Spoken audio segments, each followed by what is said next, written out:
I'm State Representative Mark Hargrove from the 47th Legislative District, which is basically Covington, Auburn, and Kent. The last week of the legislative session, we were in the process of a lot of bills moving back and forth between the chambers. I thought I'd just mention that the reason that we do that is because for a bill to pass, the identical bill has to pass out of both houses. So for example, a House bill gets sent over to the Senate and they amend it. It has to come back to the House where we either agree or disagree with that, and then we may send it back to the Senate to fix what we don't like or so on. So that's what the public can see. But there are a lot of other things going on kind of behind the scenes. I thought I'd share a little bit of that with you. One thing that happens that I've noticed is that a member could have a perfectly good bill that doesn't seem to advance through the process, and then interestingly enough, a little later, you might see a nearly identical bill that's introduced by a member of the opposite party, and that bill moves all the way through the process. Or sometimes you'll see a bill that comes from the other chamber, like a bill that was in the House, but another one just like it comes from the Senate, and that one advances. And there are political reasons and some other reasons why one bill will pass or another.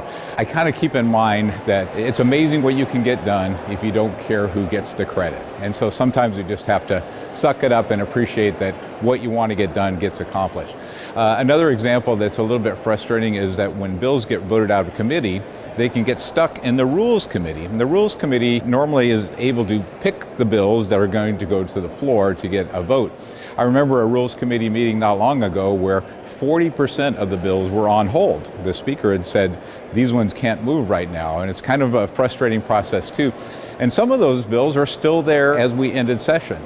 And some of them, as we were sitting on the floor, all of a sudden would appear after we've been sitting around. And I know what happened is that they were a part of a negotiating process, and that one chamber says, okay, we'll move these bills if you over in the other chamber will move those bills.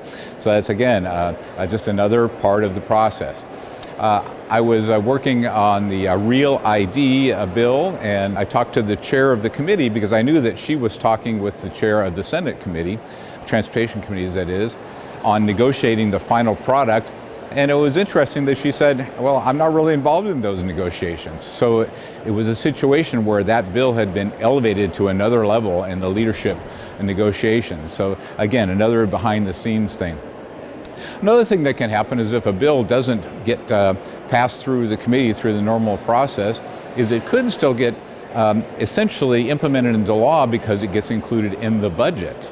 You can have a budget proviso. So I did a little bit of that myself on my state need grant bill. I went and talked to the chair of the Senate Budget Committee to say, hey, here's a way that you can make your bill more attractive, get more kids a state need grant bill, doesn't cost more. Maybe consider this for introducing into the budget. Another way that it can move through the process.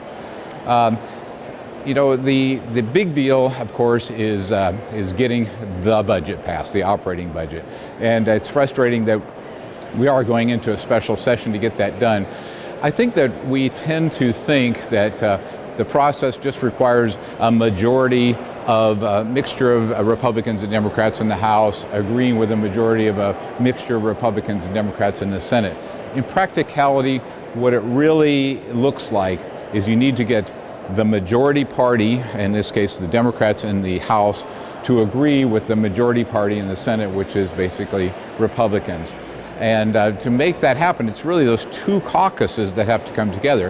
And so the question is, what about the minority parties? What role do they play? And what I really believe is that our role as the House Republicans is we're the ones that bring them together to show them how the ideas from both of those can come together, and maybe ideas that we have to add to the mix are going to get the final product to get that done. So we all have a role to play in that process.